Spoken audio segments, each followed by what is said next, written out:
Bill, where do you see transportation coming along in the city?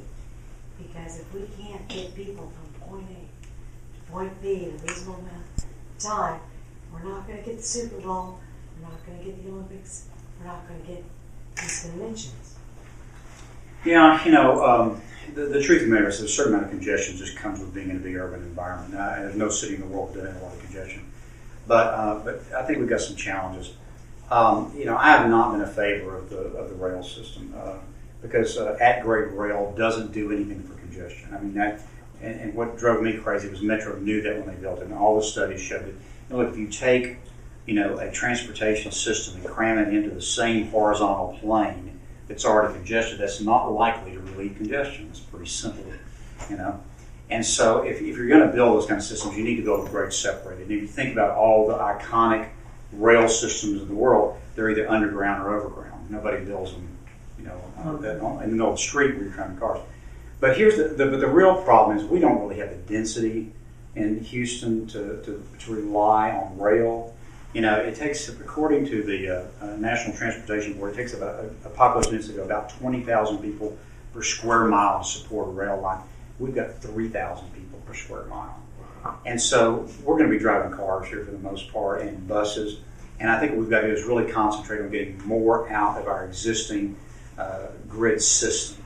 I do think the park and ride system is a great system. I think we need to enhance that. I think we need to work on making the bus service more reliable and more attractive. But I think the main things we need to do is better manage congestion. So things like Bill White's park and ride, his Safe Clear was a great program. About half the time you get to a traffic jam, it's because there's some incident. It's either construction or a wreck or something's happened. And so I think doing a better job of managing that, doing things like extending left turn lanes, synchronizing lights.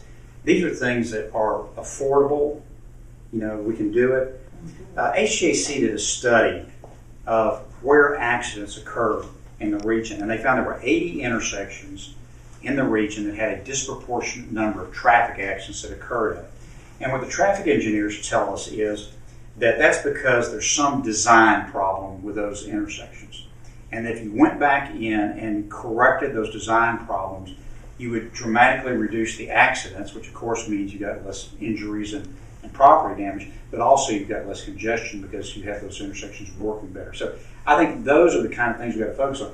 Here's the other thing that I worry about making a lot of investment in things like rail.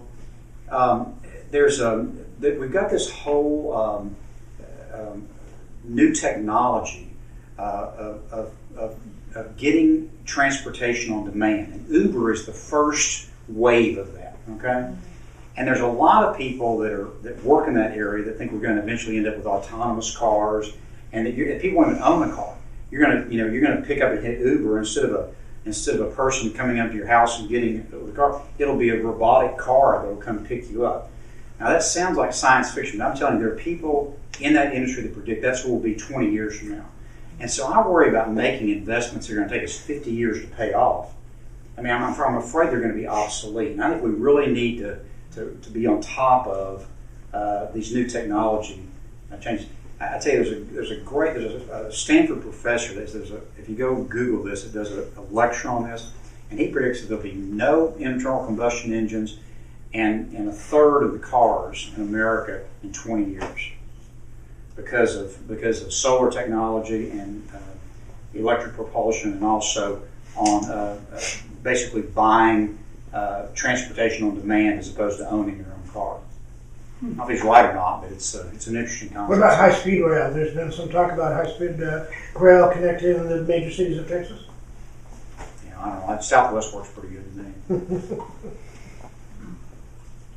Look, if they want to do it, they do it with private money, they can do all the time. I'm not in favor of public money. Megabuses run well. Mm-hmm. Megabus, I take a bus from Houston to Austin. It's great. It's private enterprise taking me from Houston to Austin. I've had a train wreck in Baltimore, I'm not sure. Philadelphia. Anybody got anything else?